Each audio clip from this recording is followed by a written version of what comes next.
Here's a little something to think about. The world as we know it is ending. Okay, if anybody thinks that we're going to be able to continue what we have as we have it, well, you're nuts. Pardon me. So, I think I've done this before. I'm going to do it again. This is going to be specifically for the Zombie Apocalypse Diaries. But this little exercise is to imagine the world as you would like it to be. Just dispense with everything you know, with cars, with houses, with jobs, with trucks, with the food you eat, with everything. Dispense with everything you know. Imagine a world where there is no society, there is no government, there are no buildings, there are no nothing. There's just nothing out there. Then bring in what is there. You know, imagine there's none of the people, there's none of the infrastructure, there's none of that, and there's all the buildings. Or no, imagine the infrastructure's there, but imagine, you know, that the people and the institutions are not there, the intangibles are not there, the governments are not there, the financial system is not there, the money is not there.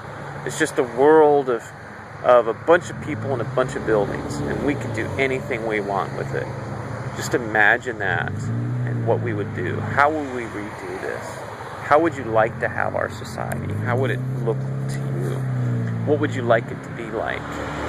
You know, and you've got to remember that this has to be a society for everyone. So you have to make sure you're thinking about everyone's perspective.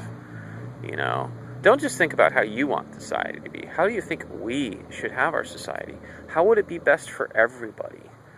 You know, think from completely from the ground up. Get rid of every possible institution or rule or law or structure or anything like that that we know. Intangible infrastructure is what the term I was looking for, sorry.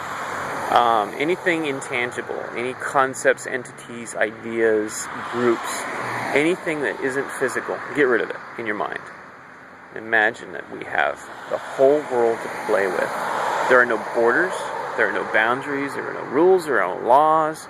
There are no governments, there are no economies, there is no money, there is no anything like that. There is no supply chain, there is nothing. There is only the resources that are there, the people that are there, and we can redo it completely from scratch. But we want to make sure we do it right. Well, what do you think it should look like? Well, I have a whole lot of ideas, but I'm not going to throw my ideas out there and enforce them down your throat or anything like that. I want to see what people think. How would we do it? Would we, you know, and you can think about everything we have piecemeal, you know, well, how are we going to get food, first of all? Yeah. Let's do it one at a time. One thing at a time. How are we going to get food? Well, first of all, what is food? We have to really start from scratch, don't we? Because everything that we understand about our world today, we've taken for granted. We accept that what we eat is food. And I'm here to tell you, it's not, most of it. I'm allergic to 99% of what you eat. So how can it be food if I'm allergic to it? If one person is allergic to it, it's not good for anybody. There are some very rare exceptions. But no. I mean, peanut allergy, for example. I mean, some people die from peanut allergy.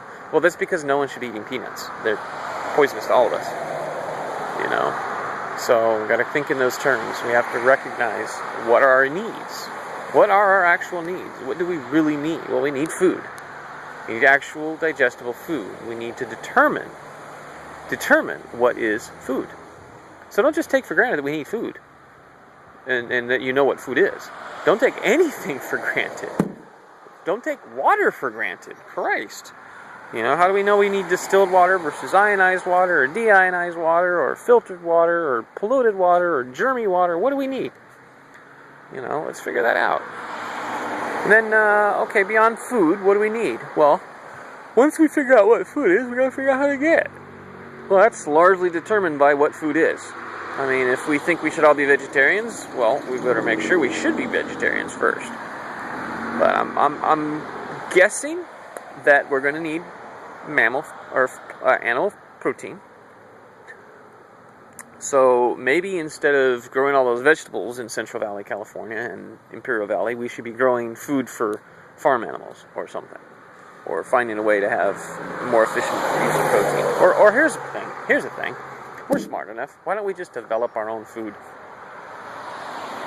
We can do that.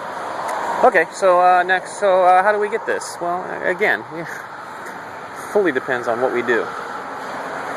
So to meet our needs, we have to first determine what they are, if they're actual needs, and then go about meeting them. So you see what this is? This is an exercise in the whole thought process. This is an exercise not taking anything for granted. And I gotta go.